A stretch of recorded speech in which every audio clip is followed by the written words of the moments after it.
자, 그러면 분묘기지권 관련 판례 잠깐 좀 보겠습니다. 새로운 분묘를 설치할 권능을 원칙적으로 포함하지 않고요. 이장할 권능도 없다고 했습니다. 그래서 부부일방 협장을 위한 단문 형태 재설치 인정 안 한다고 그랬고요. 집단 설치 분묘 참고하시고요. 자, 그다음에 이제 우리 분묘기지권은 점유를 수반하는 권리지만 소유의 의사는 추정된다 안 된다? 안 된다. 그래서 타주 점유임이 원칙이에요. 다만 인접 토지가 내 땅인 줄 믿고 거기다 분묘를 설치했어요. 이 점유는 자주점유였다. 그 다음에 존속기간에 대해서는 민법상 지상권에 관한 규정을 따를 것이 아니라고 했습니다. 그래서 최단기간의 보호를 안 하는데 이 판례는 조금 이제 변경이 이것도 돼야 되지 않을까라는 생각이 돼요. 왜? 지료지급 의무가 있는 걸로 지금 바뀌니까. 맞죠? 그러니까 어쨌든 약정에 따르면 약정에 따르고 존속기간에 약정이 없다면 이제 지상권에 관한 규정은 따르지 않는다는 겁니다. 자, 그 다음에 분묘가 멸시된 경우라 하더라도 일시적 멸시를 불과해요. 유골도 존재합니다. 이거 소멸했어요, 안 했어요? 안 했죠. 그래서 이 정도 이해를 해두시고요. 자, 그러면 이제 분묘기권은 종선에 속한다는 거 말씀드렸고요. 그 다음에 이제 분묘기권을 포기하는 거예요. 이때 의사표시로서 포기가 되는 거지 점유까지도 포기해야 되는 것은 아니다. 그 다음에 총유을인 임야예요. 문중산이었는데 여기다 분묘를 설치하도록 승낙을 해줘 버리면 지상권 유사의 물권을 취득시키는 거죠. 그러니까 이거는 사원총회의 결의가 필요하다라고 했고, 그다음에 장사법이 2001년도 1월 13일 날 시행이 됐는데 이전에 설치된 분묘들은 일단은 희호 취득을 할 수 있죠. 근데 이제 20년이 지났기 때문에 이제 끝난 걸로 보이는데 어쨌든 이런 판례가 있었고요. 자, 그다음에 이제 분묘기지권 희호로 취득했어요. 그래서 사용대가를 청구하면 청구한 때로부터 지류지구가 있다는 게 전원합의체 판결이었습니다. 이게 그래서 이 정도 이제 감만 잡고요. 그럼 이것을 강력하게 제한한 법이 장사법이었어요. 그래서 이제 장사법을 여러분들 조금 어려워하시는데, 그러면 자연장은 화장한 유골의 골분을 수목이나 화초, 잔디 등의 밑에 장사하는 거라고 했고요. 봉환시설이란 말이 있었죠. 그 다음에 공설묘지와 사설묘지에 대해서만 이 법이 적용되고 있습니다. 알고 있고. 자, 이때 이제 신고 및 허가에 대한 사항인데 이 중에 사후신고를 꼭 기억하시라고 했습니다. 그래서 사후신고. 개인 묘지를 설치했거나 개인 자연장지를 조성했어요. 며칠 내 신고해야 된다고요? 30일. 이거 면적 제한도 30제곱미터 하죠, 지금. 그래서 이제 이거 개인자가 들어가면 30, 30제다. 꼭 기억하시라고 그랬고. 그 다음에 나머지 개인 묘지를 제외하고 사설 묘지다. 가족 묘지, 문중 묘지, 법인 묘지. 묘지는 살림을 훼손해야 되니까 기본적으로 허가다. 그렇게 이해하시고. 자연장지 있잖아요. 자연장지는 일단은 대규모. 종교단체라든가 또는 그 법인자연장지가 아닌 한은 신고라고 기억하는데 이거 사후신고사항으로서 개인자연장지는 들어갔고요. 가족자연장지나 문중자연장지는 사전 신고예요. 근데 가족묘지나 문중묘지는 허가사항이에요. 감 잡았어요? 그래서 일단 그 정도만 감 잡고요. 자, 그 다음에 이제 존속기간 제한은 잘 알고 계시는데 일단 면적 제한을 보시면 이게 표로 한번 정리해 봤거든요. 그러면 지금 현재 한 기당 면적 제한은 상석 비석 등을 포함해서 10이고 합장은 15제곱미터 초과하지 못한다는 거 알고 있죠. 그 다음에 개인 이게 사설묘지고요. 이게 자연장지거든요. 그러면 여기까지가 지금 노란색인데 개인자가 들어가면 30, 30제로 기하라고 그랬죠. 그러니까 개인 묘지든 개인 자연장지든 30일 내에 사후신고고 면적도 30이에요. 가족까지는 면적이 둘이 같아요. 그래서 100제곱미터 이하, 100제곱미터 미만으로 있고요. 가족자연장지는 이건 사전 신고예요. 이렇게 돼 있고 이거는 사후 신고다. 30일 내에 하면 되고요. 그 다음에 이거 종교단체와 법인양은 4만 5만인데 이거는 허가사항이다. 그 다음에 묘지는 기본적으로 모두 허가사항이에요. 그럼 면적 제한은 30, 100, 1000, 10만 이렇게 기하자고 그랬으니까 법인 묘지는 재단법인에 한하여 지금 설립을 허가해주고 있는데 그래서 일단은 10만 제곱미터 이상으로 해야 돼요. 그래서 이제 이 정도 이해하시고 봉합묘에 대해서는요. 이게 봉합묘가 지금 많아지고 있으니까 참고하시는데 높이는 10cm 못 넘기고요. 그 다음에 면적은 2제곱미터를 못 넘긴다. 그래서 봉합묘는 이 그림으로 기억하라고 그랬죠. 직사각형 이게 모두가 대리석으로 되어 있다고 그랬는데 괄호가 몇 미터라고요? 2m. 세로는 1m. 그 다음에 높이는 10cm를 못 넘겨요. 그러니까 면적이 2제곱미터를 못 넘기는 거예요. 봉합묘는. 2제곱미터. 그래서 일단 그 정도. 장사법이 직접 있으니까 이해하시고요. 봉분으로 설치했다. 1m 못 넘기고 그다음 평분으로 설치하면 50cm를 못 넘깁니다. 이건 참고사항이에요. 그래서 이 정도. 면적 제한, 허가 이 정도 기억을 해두시고 존속기간 제한은 잘 아십니다. 몇 년으로 한다? 30년으로 하고 1회 30년 연장할 수 있죠. 그럼 존속기간이 만료가 됐거든요. 그럼 철거해야 되죠. 몇 년 내? 1년 내 철거해야 된다. 그래서 이 점 주의하시고, 그 다음 이제 타인의 토지 등에 설치된 분묘의 처리, 이거는 3개월 이상의 기간을 정하여 연락을 해주고 이장을 안 해간다. 허가를 받아 개장할 수 있는데, 이때 승낙을 안 받고 설치해버리면 추후 그 연고자 등이 분묘 존속 권리, 자연장 보증 권리를 주장한다 못한다? 못한다. 그래서 장사법 2001년도 1월 13일 이후에 설치된 분묘들은 이 법에 적용이 되기 때문에 승낙을 안 받고 설치해버리면 시효취득이 허용된다 안 된다? 안 되는 거예요. 장사법 시행에는 시효취득을 할 수 없습니다. 됐죠? 여기까지예요. 그러니까 이게 이제 장사법의 주요 골자였고, 이것을 벗어난 것은 그냥 가볍게 찍어버리면 되고, 그건 정답이 아닐 가능성이 큽니다. 됐어요? 여기까지. 그래서 이 정도. 자, 그럼 문제를 풀면서 나머지 내용 정리하죠. 문제집 242쪽. 잘 내는 부분은 아니라고 그랬지만 한 번쯤 조사 확인 총설 보고 가겠습니다. 1번 문제거든요. 관련 공부와 확인 가능한 사항의 연결이 옳은 것 그랬는데, 공부를 한번 떠올려 보자 이거요.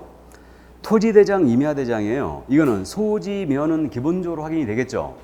그 다음에 지세는 안 나오죠. 토지의 경사니까. 공시지가와 소유자는 나옵니다. 그래서 1번은 지세 때문에 틀렸고, 2번 질문. 지적도 임야들은 단순화된 그림을 기억하는데 소재지 나오죠. 지목 나오죠. 근데 면적하고 지형은 나오지? 면적은 안 나오죠. 지형은 나오죠. 사각형인지 세모인지. 그 다음에 경계 나오고 소유자는 나오지 않죠. 지적도 임야도에. 그래서 2번은 면적과 소유자 때문에 틀렸고, 3번 건축물 대장은요, 건물의 소재지, 건축연도, 면적 구조, 용도, 주차장 유무, 그 다음에 승강기 유무, 내진 설계 적용 여부와 소유자가 모두 다 나와요. 방향이 빠져 있죠? 건물에서는 방향이 나오진 않아요. 건축물 대장에는. 그래서 3번 정답이고, 4번 질문. 토지 이용계 확인서에는 공법상 이용자 및 거래규제 사항의 주요 사항이 나오고요. 면적 나와요. 이 토지의 면적 나오고, 그 다음에 소유자가 나오지 않습니다. 그래서 틀렸고, 5번 지문은 등기상 증명서 을구라면 소유권 이외의 권리사항이 나오고요. 권리자도 나오고 접수일자 나와요. 등기 접수일자 나오고. 근데 환매권이 나온다 안 나온다? 안 나온다. 환매권에 관한 등기는 갖고 하는 거죠? 소유권에 관한 등기예요. 그래서 5번도 환매권 때문에 틀렸어요. 자, 그래서 정답은 3번이었습니다. 그러면 2번 문제가 바로 18회 때 나왔던 문제 일부 수정한 건데, 3번 질문 아주 잘 물어요. 이거는 확인 설명서에서 잘 묻고 있는데, 건폐율 상한과 용률 상한이 있죠. 이거는 뭘 보고 확인한다? 시군 조례죠. 토지 이용계 확인서가 아니에요. 그래서 3번 정답이었습니다.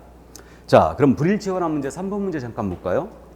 올바른 방법이라 할 수 없는 것은 그랬는데, 지적도상 경계와 현실의 경계가 불일치하여 지적도상 경계를 기준으로 판단하였다. 잘했죠?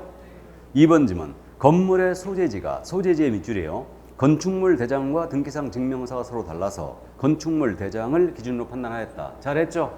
소재지는 표시에 관한 사항으로서 대장이 기준이죠. 3번이면 토지 대장상의 지목과 지목의 밑줄이죠. 지적도상의 지목이 서로 달라서 토지 대장상 지목을 기준으로 판단하였다. 그죠? 지적도에도 지목이 나오고 대장, 토지 대장 지목이 나오는데 둘이 일치하면 토지 대장상 지목이 우선이에요. 왜 그렇다고요? 대장이니까. 대장을 보고 지적도상의 지목부호를 표시하죠. 자, 그 다음에 4번님은 소유자 지분이 소유자의 지분의 밑줄이고요. 토지대장과 등기상 증명서가 서로 달라서 토지대장을 기준으로 판단했다. 뭘 기준해야 돼요? 등기상 증명서죠. 그래서 틀렸고요. 권리관계에 불치니까. 다음에 5번님은 건축물 대장상에도 용도지역이 나오거든요.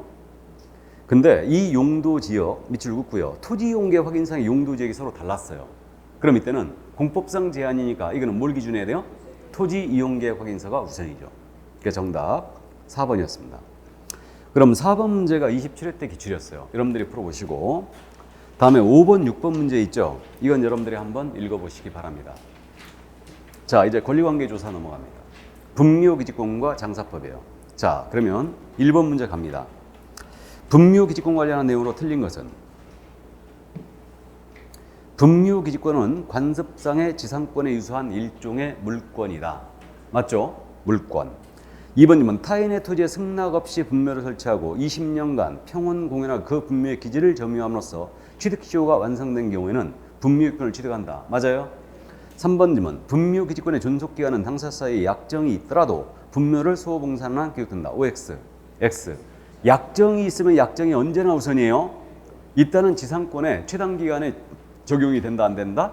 안 된다. 공작물로 본다면 최단이 5년이잖아요. 근데 그거 적용이 없다는 거예요. 그래서 3번님은 틀렸고 4번님은 부부 중 일방이 먼저 사망하여 이미 그 분묘가 설치되고 그 분묘기권이 미치는 범위 내에서 그 후에 사망한 다른 일반 합장을 위하여 쌍분 단분 형태 분묘를 다시 설치하는 건 허용되지 않습니다. 재설치 이장할 권능을 포함하지 않아요. 5번 질문, 이거는 수정했죠. 그래서 지류에 대해서는 소유자의 청구가 있으면 그때로부터 지류지구 의무가 있다는 거죠. 예, 그래서 그렇게 이제 수정을 하고 5번을 맞는 거 정리합니다. 청구한 때로부터 지류지구 의무가 있다. 자, 그럼 2번 문제 가십니다. 틀린 것은 그랬는데 1번 질문, 분묘기지권은 원칙적으로 신설 권능이나 이장할 권능을 포함하지 않죠. 2번 질문, 평장, 암장입니다. 밑줄 그으면 분묘기권 인정되지 않죠. 맞고 3번 질문, 분묘기지권은 수호와 봉제자에 필요한 범위 내에서 주위의 공지를 포함한 지역까지 미친다. 맞죠? 주위 공지 밑줄 긋고 4번, 총유물인 임야에 대한 분묘 설치행위의 성질은 처분행위로 사원총의 결의를 필요한다. 맞죠? 5번님은 장래의 묘소 감요예요? 히오치드가 있다. 없죠. 장래의 묘소는 분묘란 점을 이거 인정하지 않습니다. 그래서 히오치드가 안 되죠. 자, 그럼 3번 문제는 여러분들이 이제 풀어보셔도 될 것 같고 4번 문제로 가볼까요? 틀린 것은 1번님은 분묘가 멸시된 경우라 하더라도 유골이 존재하여 분묘의 원상 회복이 가능하여 일시적 멸시에 불과하다면 분묘기권은 소멸하지 않고 준속하죠. 2번님은 매수인이 착오로 인접 토지의 일부를 그의 토지에 속하는 것으로 믿고 점유하고 있다면 그 점유 방법이 서로 분묘를 설치 관리하는 것이다. 이는 자주점이죠. 다음에 3번님은 장사 등의 법률 시행 후에 토지 소유자의 승낙을하도 분묘를 설치하면 그 분묘 설치 기간은 제한을 받는다. 맞아요? 승낙 설치했어요. 장사법 시행 후에. 그럼 분묘지권 취득하는 거죠. 하지만 최장 60년을 넘기지는 못해요. 설치기간 제한을 받는 거죠. 장사법 시행 후니까. 자, 그러면 4번님은 분묘지권이 희호취득된 경우 사망자의 연고자는 종손이 분묘를 관리할 수 있는 때에도 토지 소유자에 대해 분묘지권을 주장할 수 있다. 자, 분묘지권이 희호취득했어요. 토지에 대한 이전 늦게 해라 하고 청구할 수 있죠. 이 권리 행사를 누가 해야 돼요? 종손이 해야죠.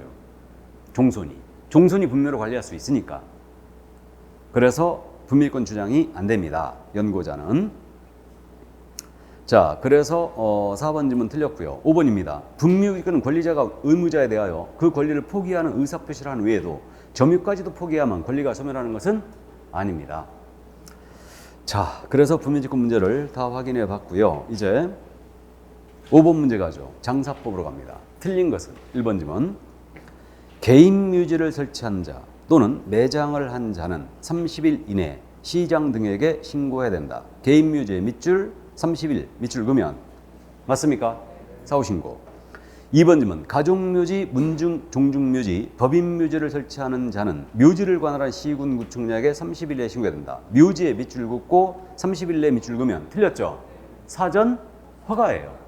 묘지니까. 그래서 2번 정답 됐고요. 3번 공설묘지 및 사설묘지 시스템 분묘의 존속기한은 30년을 원칙으로 한다. 맞죠? 1회 30년 연장할 수 있을 뿐이고요. 30년이 원칙이죠. 4번님은 공설묘지, 가족묘지, 종중, 문중묘지 또는 법인묘지 안에 분묘 한기에 밑줄 긋고 그 분묘의 상석, 비석 등 시설물 설치 문제건 10제곱미터 탑장은 15제곱미터를 초과할 수 없다. 맞죠? 다음에 5번 질문. 다른 사람의 토지 또는 묘지에 그의 승낙 없이 분묘를 설치한 자는 승낙 없이 밑줄 긋고 토지 사용권이나 그 밖의 분묘 고증 권리를 주장할 수 없다. 권리를 주장할 수 없다. 밑줄 그으면 맞죠? 승낙 없이 설치한 자는 권리 주장 불가다. 그래서 장사법 시행 후에는 시효취득이 안 되는 거예요. 자, 그럼 6번 문제 가보죠. 옳은 것은 그랬어요. 이제 지문 연습이죠. 이제 가족묘지 안에 분묘 한기 및 그 시설물의 총 면적은 합장하는 경우 20제곱미터까지 가능하다. 합장 15죠? 그래 틀렸고. 2번님은 최종적으로 연장받은 설치기간이 종료한 분묘 용호자는 설치기간 만료 2년 내에 분묘에 설치된 시설물을 철거해야 된다. 2년이 아니고 1년이죠. 1년 내에 철거해야 됩니다. 3번 질문. 가족 또는 문중 자연장지를 조성하려는 자는 가족이나 문중 종중 자연장지예요. 밑줄 그으면 관할 시장 등의 허가를 받는다. 허가가 아니고 사전에 신고하면 돼요. 사전 신고예요. 24의 기출이었죠, 역시. 다음에 4번님은 단순히 토지 소유자의 설치 승낙만을 받아 분묘를 설치한 경우 분묘 설치자는 사용대차에 따른 차주의 권리를 취한다. 승낙 밑줄이고요. 사용대차에 따른 차주의 권리. 차주가 뭐냐면 임차인의 권리죠. 임차인의 권리. 일본식 표현이에요. 차주의 권리를 취한다. 틀렸죠. 지상권 유사의 물권을 취득하는 거예요. 승낙을 받아서 타인의 토지에다가 분묘를 설치해버리면 지상권 유사의 물권을 취득하는 것이지 사용대차에 따른 차주의 권리를 취득하는 게 아닙니다. 21의 기출유문이었죠, 역시. 자, 그래서 4번 틀렸고 5번 질문. 토지 소유자는 승낙 없이 그의 토지에 설치된 분묘에 대하여 승낙 없이 밑줄입니다. 개장을 하려면 개장에 밑줄 긋고 미리 3개월 이상의 기간을 정하여 그 뜻을 해당 분묘의 설치자 또는 연고자에게 알려야 된다. 맞아요? 그럼에도 불구하고 이장을 안 해가면 시군구청에 허가를 받아 개장할 수 있죠. 그래서 맞습니다. 5번 정답이었어요. 자, 그럼 7번 가볼까요? 옳은 것은 모두 몇 개인가 그랬는데 개인 묘지는 그 면적이 30제곱미터를 초과할 수 없다. 맞죠? 5. 가족 자연장지의 면적은 100제곱미터 미만이어야 한다. 맞죠? 가족자가 들어가면 100이죠. 그 다음에 가족 묘지의 면적은 100제곱미터 이하야 된다. 맞죠? 다음에 리을. 화장이나 개장을 하고자 한 자는 화장 개장은 미리 신고해야 되죠? 이거 미리 관할 시장 등의 허가를 받아야 된다. 허가가 아니에요. 신고입니다.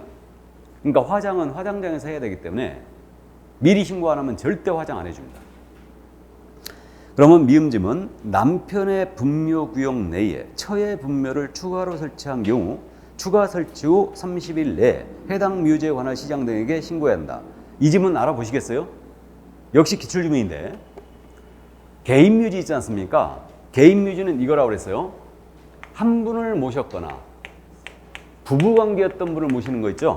이 개인 묘지예요. 그래가지고 요 면적은 30제곱미터를 못 넘긴다고 그랬고 이거는 사후 신고였죠?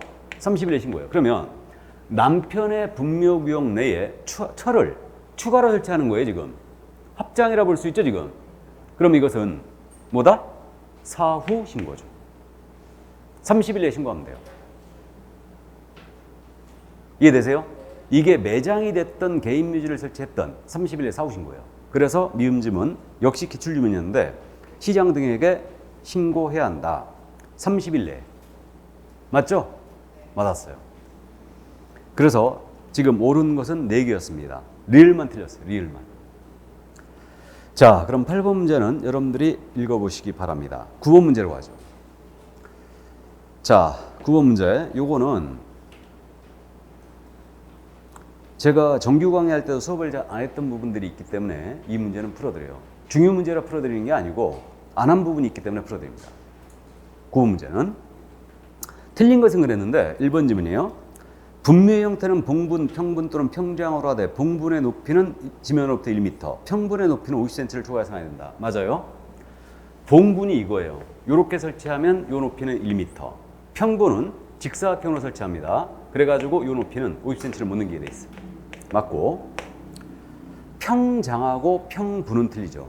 평장은 평평하게 모시는 거예요. 그냥 평분은 직사각형 이렇게 모시는 거죠. 이게 평분이라고 해요. 높이는 50cm 못 넘깁니다. 근데 봉안묘는 10cm를 못 넘겨요. 봉안묘는. 자, 그럼 1번 맞고요. 2번 개인 가족 묘지는 도로, 철도, 하천 그 예정지로부터 200m 이상 떨어진 곳에 설치한다. 맞아요. 그 개인 가족 묘지는 소규모로 설치하는 거죠. 그럼 도로가 있다, 하천이 있잖아요. 여기로부터 몇 미터? 200m를 떨어뜨려야 돼요. 그 다음에 3번 질문이에요. 묘지는 20호 이상의 인가가 밀집한 지역이라든가 학교, 그 밖에 공중에 수시로 집합하는 시설 또는 장소로부터 원칙적으로 500m, 개인 가족 묘지는 300m 내에는 설치할 수 없다. 그래서 2번하고 3번 지문 있잖아요. 요것이 이제 제가 정규 강의할 때도 전에는 했었는데 요즘은 안 해요. 그렇기 때문에 이거 참고하시라고 한 거예요. 그러면 이거죠. 20호 이상의 인가가 있다면 여기로부터는 몇 미터 떨어뜨리라고요? 500m. 500m 이상을 떨어뜨려야 되고, 그 다음에 그 개인 가족은 300m 이상을 떨어뜨리면 돼요. 근데 여기에 도로가 있거나 하천이 있어요. 하천이. 여기서부터는 일단은 300m거든요. 근데 개인 가족 묘지는 소규모이기 때문에 200m만 떨어뜨리면 돼요. 개인 가족은. 그래서 이제 이렇게 돼 있다. 그래서 왜 20호 이상의 인가라면 500m 이상을 떨어뜨려야 되냐? 귀신 나올까 봐. 귀신 나올까 봐. 자, 그 다음에 그래도 이제 4번 지문은 꼭 알고 있어야 되죠. 문중, 종중, 묘지는 100제곱미터를 추가 설치했습니다. 이거 틀렸다는 거 알아봐야 되죠. 우리 30, 100, 1000, 10만으로 기억하고 있죠. 30, 100, 1000, 10만. 그러면 가족묘지까지는 기억하자고 그랬어요. 그럼 가족자까지 들어가면 이건 100이었잖아요. 그러니까 문중, 종중은 100이 아니고 1000이죠. 그래서 4번 지문 틀렸고 5번 지문이에요. 이것도 참고인데 원칙적으로 매장할 자가 사망하기 전은 묘지의 매매, 양도, 임대, 사용계약 등을 할 수 없어요. 이거 있잖아요. 그러니까 거기 매장할 자가 돌아가시기 전에는 미리 묘지를 사놓을 수 없다는 얘기죠. 다만 연세가 70세 이상인 분이라든가 향후 6개월 내에 돌아가실 것이 확실한 분은 미리 사놓을 수 있어요. 이때는. 그러니까 만약에 묘지를 사놓게 되면요 반드시 돌아가셔야 돼요. 네. 자, 그러면 10번 문제 한번 볼까요? 옳지 못한 것은 그랬는데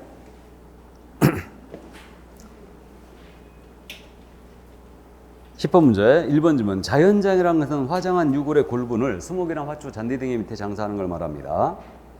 2번 질문. 봉안시설은 봉안묘, 봉안당, 봉안탑, 봉안담 등 유골을 안치하는 시설을 말하죠. 맞고. 3번. 개인 자연장지를 조성하고자 하는 개인 자연장지죠.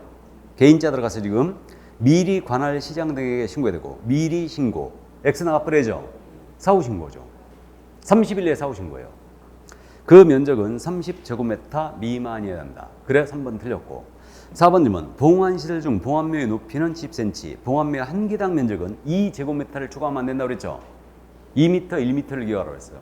괄호 2m, 세로 1m를 설치해요. 그러니까 2제곱미터를 못 넘깁니다. 다음에 5번 질문. 토지 소유자의 승낙 없이 타인 소유의 토지에 자연장을 한 자는 토지 소유자에 대하여 시효취득을 이유로 자연장 보존 권리를 주장할 수 있다 없다? 없다. 맞죠? 자, 그래서 정답은 3번이었어요. 그럼 11번 더 보죠. 틀린 것은 그랬는데 개인묘지라는 것은 한 개의 분묘라든가 또는 해당 분묘에 매장된 자와 배우자 관계였던 자의 분묘를 같은 구역 안에 설치하는 묘지를 말한다. 알아보시겠어요? 그러니까 개인묘지는 1인을 모셨거나 부부관계였던 분을 모시는 거예요. 다음에 2번 질문. 근데 부부관계였던 분이 3명이면 어떡하나? 근데 그래갖고 우리 할아버지는 2분이셨어요. 할머니가. 그래갖고 묘가 어떻게 돼 있냐면 여기 딱 이렇게 할아버지 계시고요. 여기 바로 앞쪽으로 할머니 2분이 이렇게 계셔요. 할머니 2분이. 이분이 본처, 이분이 후처. 일단 이렇게 돼 있습니다. 자, 그럼 2번 질문. 가족 묘지란 민법에 따라 친족 관계였던 자의 분묘를 같은 구역 안에 설치하는 묘지예요. 맞아요. 이게 가족 묘지예요. 민법상으로 친족 관계였던 분, 이걸 같은 구역 안에 모시는 거예요. 문중 묘지는 문중이었던 사람 있죠. 문중원이었던 이런 사람들을 같은 구역 안에 모시는 거예요. 그래서 2번 맞고요. 3번. 시장 등은 묘지의 설치 관리를 목적으로 민법에 따라 수립된 재단법인에 한정하여 법인묘지 설치 관리를 허용할 수 있다. 법인묘지는요, 재단법인 설립해야 돼요. 그래서 역시 3번님 맞아요. 그러니까 1, 2, 3번 전부 다 기출지문들이에요. 이거 물어봤던 것들입니다. 그 다음에 4번님은 2000년에 설치된 분묘는 장사 등의 법률이 2001년에 시행되었기 때문에 분묘 기지권을 시효취득할 수 있다. 맞죠? 장사법 시행 전에 설치된 분묘들은 분묘지권 시효취득할 수 있죠. 이게 판례였어요. 그러나 이제 장사법 시행 후에는 시효취득 안 된다고 그랬습니다. 다음에 5번 질문. 장사 등을 한 법률의 시행 후에 설치된 분묘는 더 이상 분묘 기지권이 인정되지 않는다. 제가 아주 즐겨 쓰는 질문인데 장사법 시행 후에는 분묘지권이 시효취득만 안 되는 거죠. 그러나 승낙형이라든가 양도형은 취득할 수 있어요, 없어요? 있죠. 승낙형이나 양도형은 취득이 가능해요. 승낙을 받아 설치했거나 내 땅에 설치하고 양도를 했다. 내가 취득하는 거죠. 이장특위가 없었다면. 근데 시효취득형만 안 되는 거예요. 장사법 시행형은. 그래서 5번 점이 틀린 거예요. 그럼 12번 문제는요. 30회 기출문제 있잖아요. 이건 수정표 다 수정했죠? 수정만 하고 이제 넘어가는데 4번 지문이죠. 분묘지구는 시효취득된 경우 특별한 사정이 없는 한 시효취득된 지루를 지급할 필요가 없다 그랬죠. 이거 고쳤죠? 지금 틀린 거 그랬으니까 1번 정답 처리했거든요. 그러니까 4번 지문을 맞는 걸로 이제 수정해야 되죠. 소유자가 청구한 대로 또 지료 지급 의무가 있다 일어나야 되죠. 청구한 대로부터 지료 지급 의무가 있다.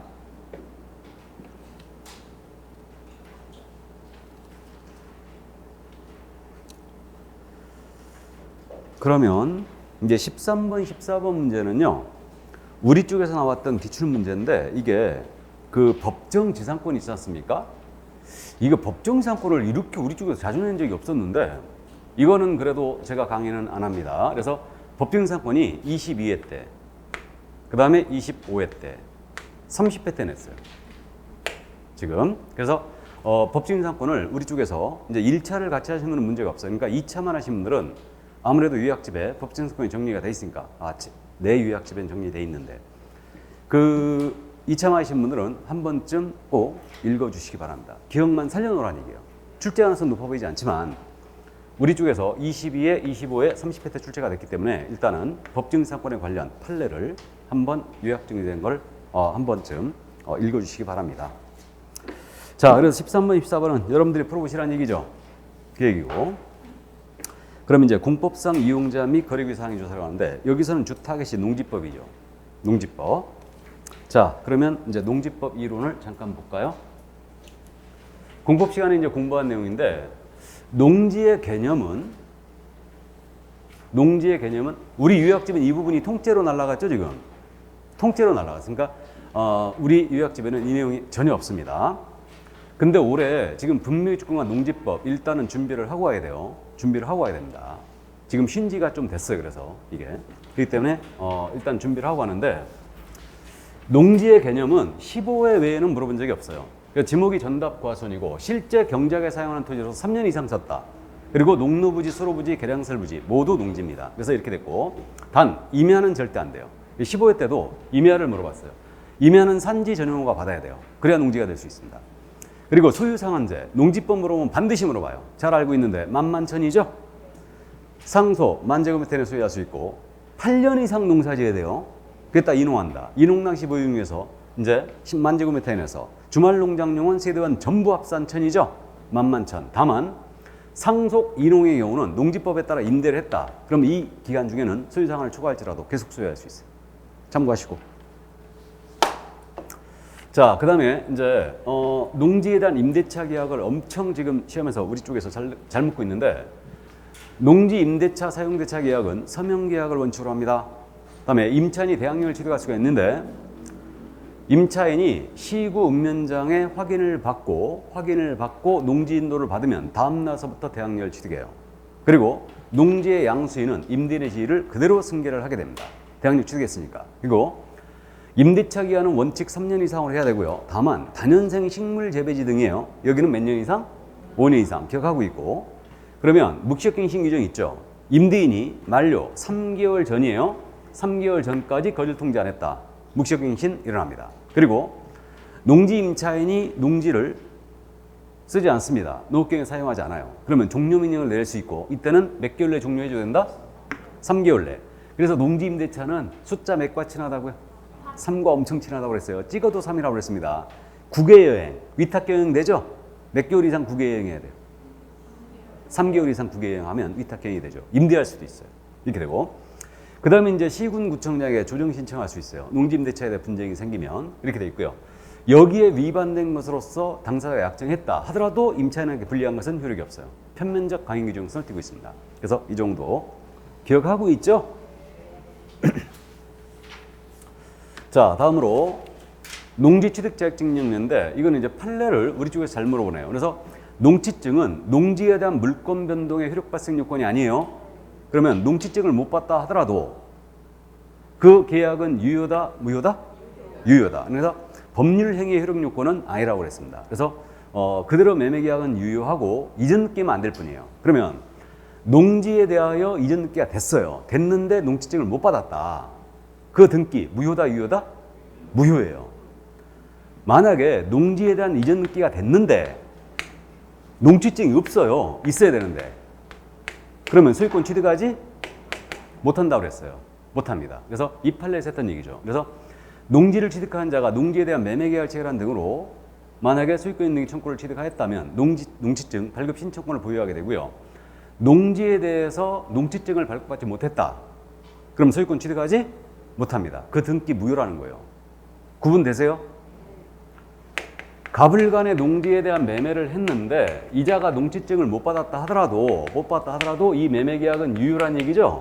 그런데 갑으로부터 을로 농지에 대한 이전 등기가 돼버린 거예요. 이전 등기가 됐는데 봤더니 을이 농지증을 받은 적이 없어요. 근데 어떤 식으로 된 거예요 지금. 그럼 이 등기 무효라는 거죠 이게. 이해되시죠? 소유권 취득 못한다고 그랬습니다. 구분되시죠? 자, 다음 이제 농지증 발급 대상이냐 아니냐. 이건 농지에 대한 소유권 이전 등기하느냐 농지증 내야 돼요. 그래서 농지에 대한 소유권 이전 등기할 때 농지증을 낸다. 그러므로 매매교환 징여계약은 무조건 내야 됩니다. 그 다음에 판결은 짜고 칠까봐 농지증 내야 된다고 그랬죠. 경매 꼭 기억해야 되죠 이거. 토지거래 허가구역 내 토지를 경매로 낙찰 받으면 허가를 안 받습니다. 근데 농지는 내야 되죠. 반드시 기억하고 계셔야 되고. 이거보다 더 중요한 게 이거예요. 주말 농장료를 취득합니다. 농지증 내야 돼 안 내야 돼? 내야 되고. 농지 전용 허가나 신고 취득 내야 되죠. 근데 협의 이건 짱들이 하는 거라고 그랬죠. 협의 아니라고 그랬어요. 이거 꼭 기억해야 됩니다. 반드시 기억하고 있어야 돼요. 그 다음에 토지거래 허가를 받으면 농지증 의제된다고 그랬죠. 그래서 이제 이때는 내지 않습니다. 그래서 이거를 노란색으로 써 있는 것들 꼭 기억해 주시고 이게 그래갖고 전에는 이게 상수도국 환담공시 합전토 이렇게 이제 암기시켰는데 요즘은 암기 안 합니다. 이해하는 게 더 좋아요. 농지증 협의는 짱들이 하는 거예요. 농지증 필요 없어요. 근데 전용 허가나 신고는 개인이 하는 거라고 이해하라고 그랬죠. 그러니까 있어야 되고 주말농장용 있어야 됩니다. 근데 이때는 농업경영계획서 내요 안 내요? 안 내죠. 이때는 처리기한이 며칠? 2일. 원칙 처리기한은 4일. 농업계획서 안 내니까 이때는 2일이에요. 이해되십니까? 꼭 기억해 두시고 경매 꼭 기억하시고. 경매의 경우 농지증 언제까지 내야 돼요? 매각기일이다. 매각 결정기일이다. 아니면 대금 완납시다. 에? 매각 결정기일이에요. 매각 결정기일에 매각 허가 불허가 결정해 주죠. 그리고 그때까지 농지증 내줘야지. 대금 완납이 아니죠. 그죠? 매각 기일에 내는 것도 아니고. 그래서 꼭 기억해 두시고 이게 지금 속도 따라오고 있어요? 뭐 공법 시간에 잘 공부하시니까.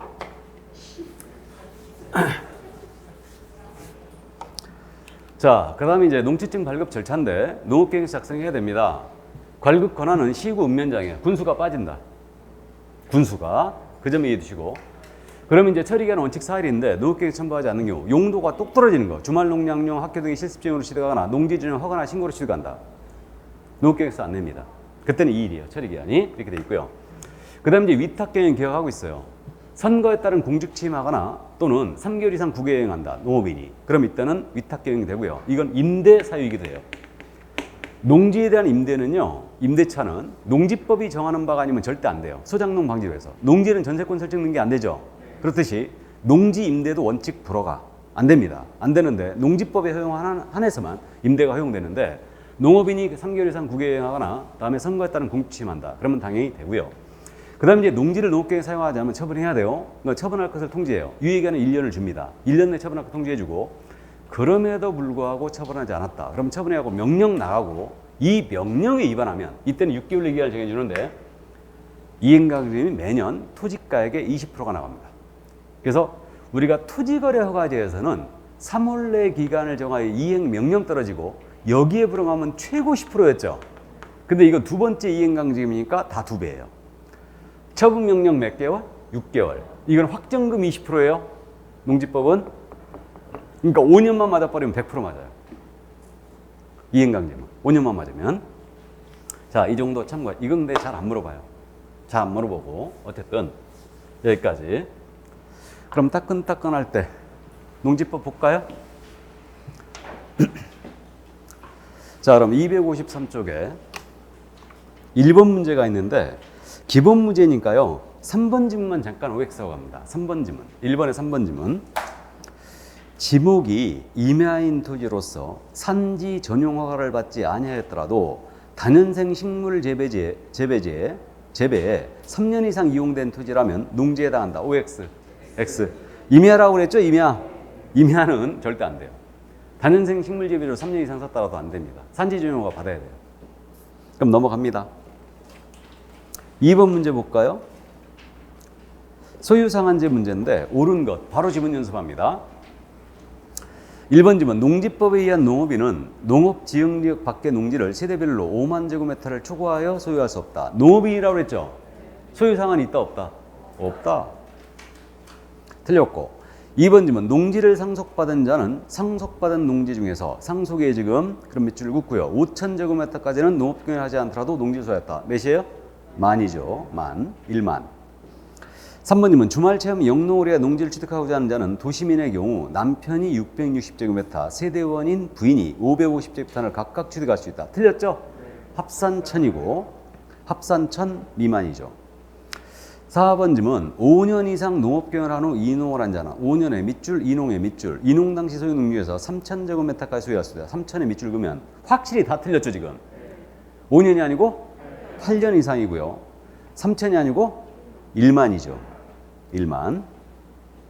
자, 그럼 5번 지문 주말 체험 영농인 경우를 제외하고 상속 또는 이농의 경우 농지법에 따라 농지를 임대하거나 사용대야 하는 경우에는 사용대가 사용대차를 얘기하죠. 무상사용하게 하는 거예요. 그게 소유상한을 초과할지라도 그 기간은 그 농지를 계속 소유할 수 있죠. 맞아요. 그래서 5번 정답이었습니다. 자, 그럼 3번 문제 갈까요? 옳은 것을 모두 고르면 몇 개인가? 자, 그럼 동그라미 쳐놓고 시작하는 건데 농업 경영이란 농업인이 또는 농업법인이 자기의 계산과 책임으로 농업을 영위하는 것을 말한다. 이게 농업경영이에요. 농지법상의 용어의 정의죠, 이거. 맞고. 니은지문 농지는 자기의 농업경영에 이용하거나 이용할 자가 아니면 소유하지 못함이 원칙이다. 맞죠? 이게 경자유전의 원칙. 이것이. 디귿지문이에요. 농지 소유자는 2개월 이상 국외 여행지인 경우 소유 농지를 임대 또는 위탁 경영하게 할 수 있다. 2개월이 아니고 3개월 X고요. 리을지문 농지에 대한 임대차 계약은 그 등기가 없는 경우에도 임차인이 시구 읍면장에 체크하면서 읽어야 돼요. 확인을 받고 해당 농지를 인도받으면 그 다음 날부터 대항력을 취득한다. 맞죠? 그럼 미음지문 농지에 대한 임대차 기한은 5년 이상으로 해야 된다. 원칙 몇 년? 3년 이상으로 해야 되고 다년생 식물 재배지 등은 5년 이상으로 해야 되죠. 그래서 미음도 틀렸어요.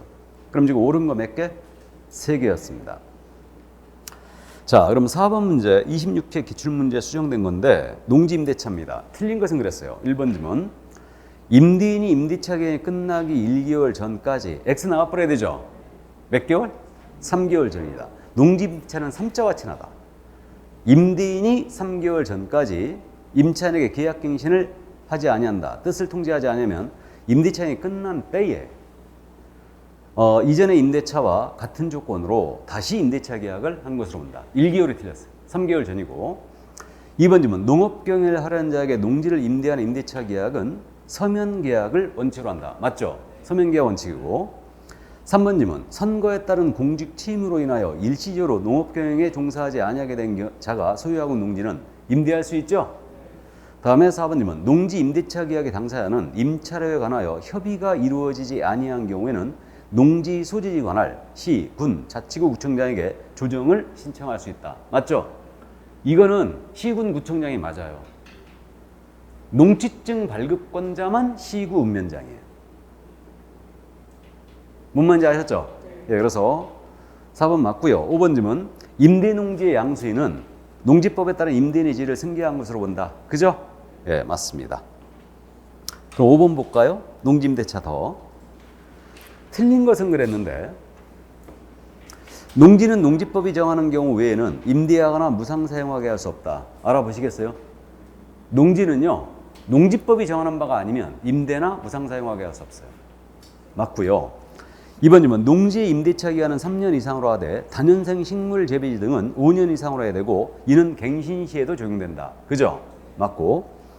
3번이면 농지의 임차인은 농지법이 정하는 임대차 기간 미만으로 정한 임대차 기간이 유효함을 주장할 수 있다. 그러겠죠?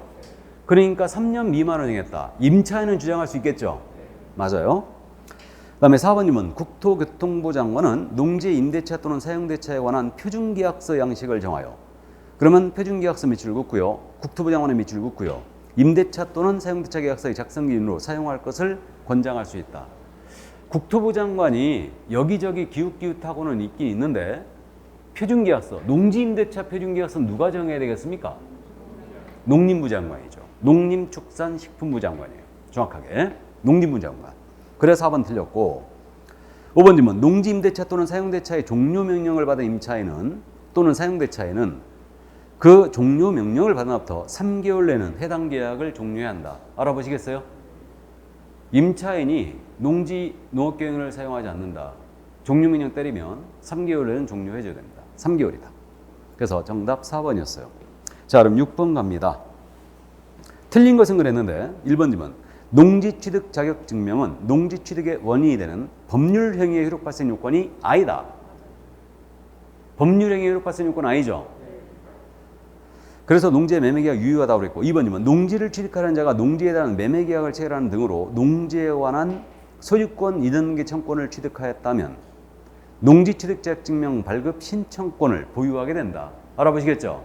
판례 태도였고 다음에 3번이면 농지 전용 협의를 마친 농지를 취득하는 자는 협의라고 그래서 지금 그럼 협의에 동그라미 치고 농지취득자격증명을 발급받을 필요가 없다. 없다 밑줄 그으면 맞죠? 협의는 짱들이 하니까 필요 없다.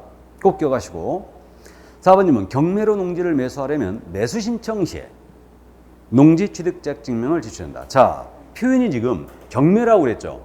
그러니까 매수는 매수 신청. 이때 내는 거 아니죠? 매각 결정기일까지 내면 된다. 이때는 최고가가 될지 안 될지 모르거든요.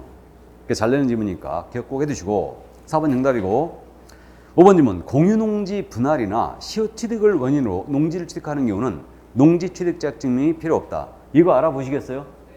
공유농지 분할, 시효취득, 농지증 필요 없죠? 왜요? 농업경영을 이미 하고 있었으니까. 농사를 짓고 있었어요. 이미. 그러니까 필요 없습니다. 환담 공시, 공유농지 분할, 시효취득, 상속, 수용,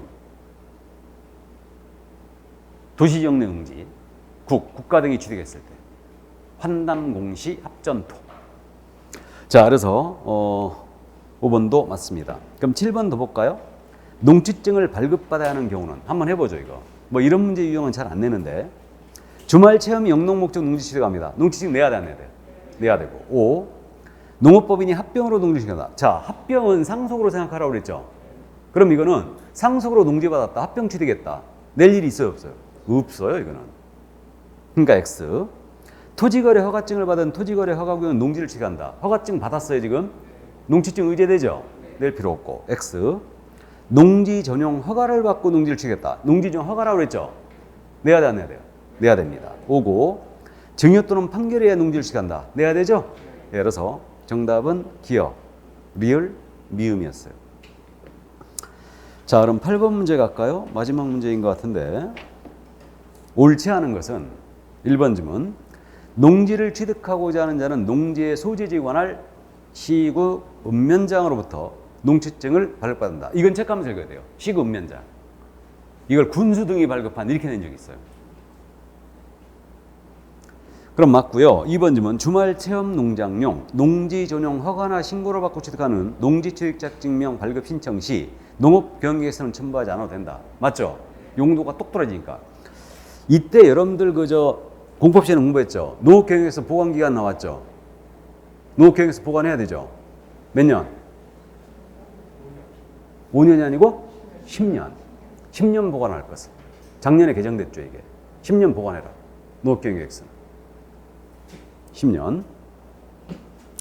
다음에 3번 질문 내려갑니다. 농지취득자격증명 발급 신청을 받은 시장 등은 확인 기준 등을 검토한 후에 4일 내에 농업경에서 첨부하지 않은 경우는 2일 내에 그 결과를 서면 통지해야 된다. 맞죠? 다음에 4번님은 소유 상한을 초과해 농지를 소유한 것이 판명된 경우 초과 면적에 해당하는 농지를 그 사유가 발생한 날부터 1년 이내에 그 사유가 발생한 날 당시 세대원이 아닌 자에게 처분해야 된다. 지금 농지에 대하여 소유 상한이 초과된 것이 판명이 됐다. 그럼 1년 내 처분할 것을 통지한다 그랬죠? 이때 내가 주말 농장료로 취득했는데 소유 상한이 초과했잖아요. 그럼 이때는 1년 내 처분해야 됩니다. 세대원이 아닌 자에게 처분해야 돼요. 요 말이 들어갔어요. 세대원이 아닌 자에게. 왜 그랬냐면 요것들이 자꾸 짜고 치는 거예요. 아들하고 아버지가 자꾸 사고 파는 거야, 농지를. 그럼 안 된다는 얘기죠. 그러니까 세대원이 아닌 자에게 처분해야 돼요. 소유상한을 초과하면. 자, 그래서 4번 질문 맞고요. 5번 질문 농지의 처분 통지를 받고 기한 내 처분하지 않을 경우는 처분할 때까지 6개월마다 이행강제를 부과한다. 처분 명령에 위반하면 이행강제는 떨어진다고 그랬죠. 6개월마다가 아니고 매년. 아니 이행강제금을 6개월마다 때리는 게 어디 있어요? 그죠? 네, 그래서 매년. 5번 정답이었습니다. 여기까지. 이 정도는 커버해 주세요. 농지법. 우리 쪽에서 안 내더라도 공법 쪽에서 커버할 수 있잖아요, 지금. 그러니까 혹시 이제 저한테 이거 들으신 게 공법 쪽에 나오면 우리가 농지법을 깔끔하게 포기하고 있지만 어쨌든 맞춰주면 좋잖아, 이거. 자, 그럼 이제 전자계약하고 계약실무가 나오고 있는데 전자계약 제도를 보겠습니다. 30회 때 출제한 바가 있었고요. 이 전자계약 제도는 지금 작년에 쉬었어요. 그러니까 부동산 전자계약을 꼭 내야 되는가 그런 의구심이 좀 들긴 하는데 실무를 하지도 않고요. 근데 이제 400억이나 들여놓고 이게 안 쓰니까 이제 강제화하고 있죠, 지금. 그래서 전자계약 제도 일단은 개공은 회원가입 해야 된다고 했죠.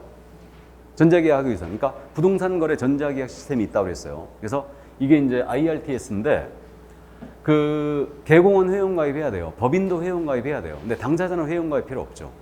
거래 당사자는 회원가입 필요 없고요. 다음에 쌍방이 직거래합니다. 전자계약 할 수 있다 없다? 없어요. 쌍방이 직거래할 때는 전자계약을 할 수 없고요. 나아가 휴대폰 반드시 있어야 돼요. 휴대폰이 없으면 전자계약 안 된다. 그래서 당사자를 대리하는 대리계약이 된다 안 된다? 안 돼요. 전자계약은 안 됩니다.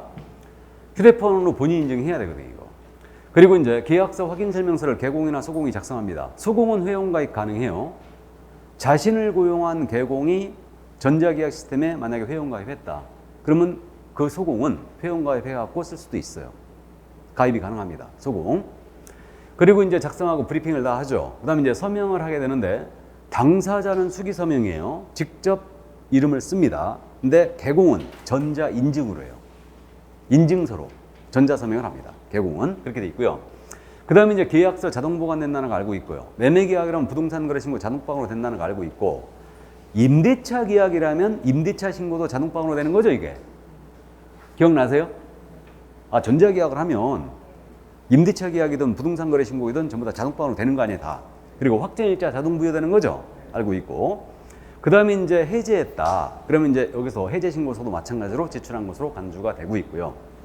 근데 이제 전자서명이 최종 완료가 되면은 계약 내용을 수정하고 싶다면 계약서 다시 써야 된다고 그랬죠? 수정이 안 된다고 그랬어요. 이거는. 왜 그러냐면 자동 보관되기 때문에. 그러니까 해제한 다음에 다시 써야 돼요. 수정하려면. 그래서 이제 일단 그렇게 돼 있다. 이게 바로 전자계약 시스템이에요. 나머지 내용은 상식선에서 푸시면 돼요. 자, 문제 확인합니다. 258조.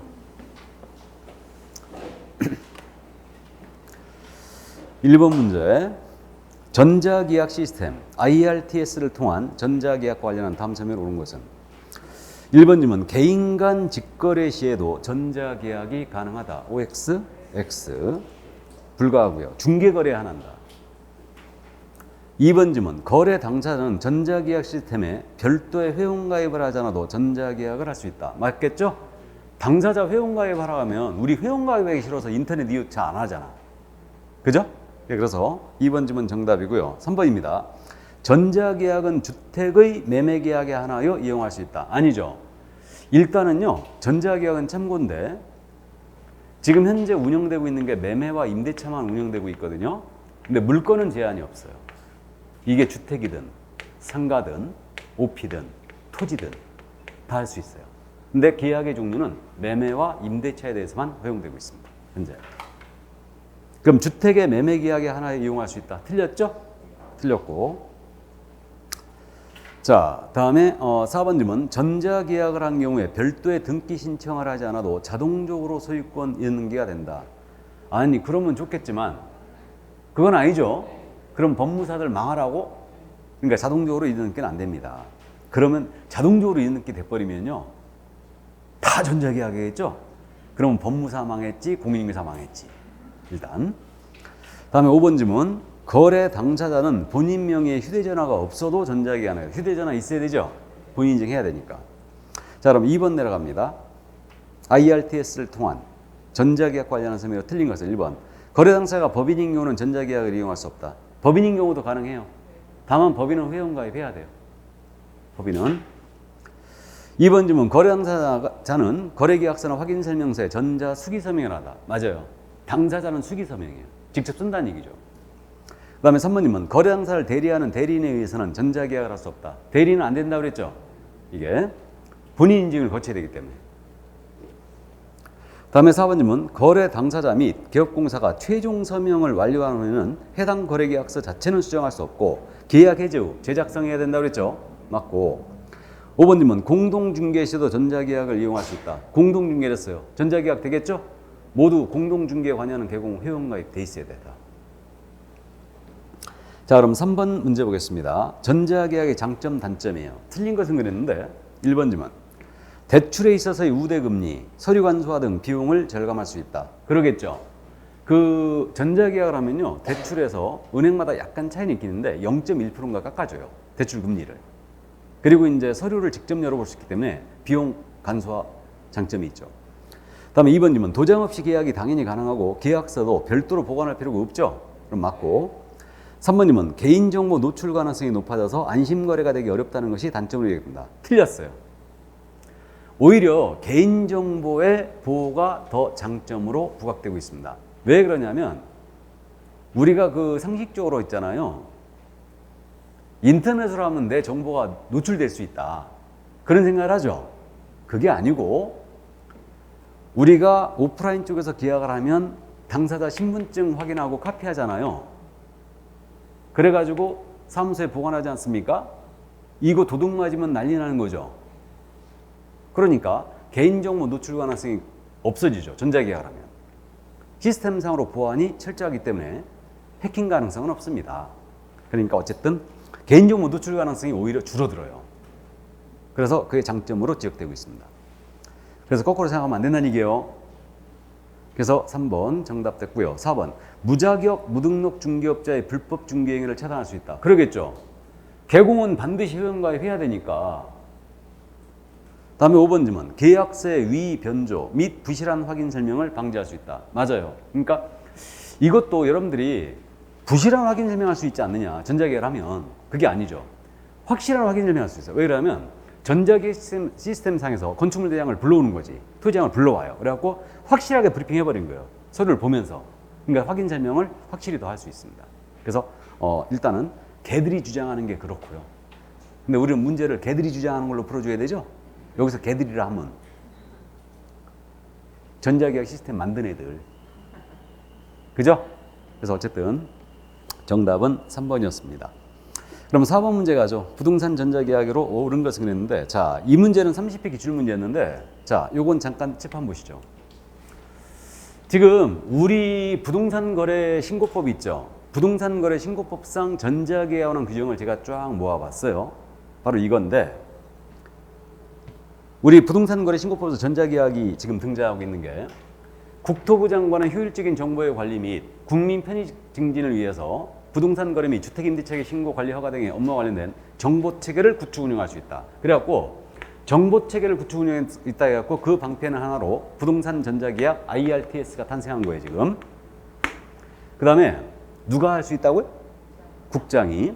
그다음에 부동산 거래계약 관련 정보 시스템, 부동산 거래계약 시스템입니다. 이것을 통하여 이게 전자계약 시스템이죠. 이거. 막 용어가 틀려가지고 아주 헷갈려 죽겠는데. 부동산 거래계약을 체결한 것은 거래계약이 체결된 때에 부동산 거래계약 신고서를 제출한 것으로 본다. 이건 알고 있죠? 그러니까 전자계약을 하면 계약이 체결된 때 부동산 거래 신고 간주가 되죠. 여기죠. 그러니까 표현이 잘 봐두시라고요. 부동산 거래계약 시스템 이렇게 불렀고요. 여기서는 부동산 거래계약 관련 정보 시스템.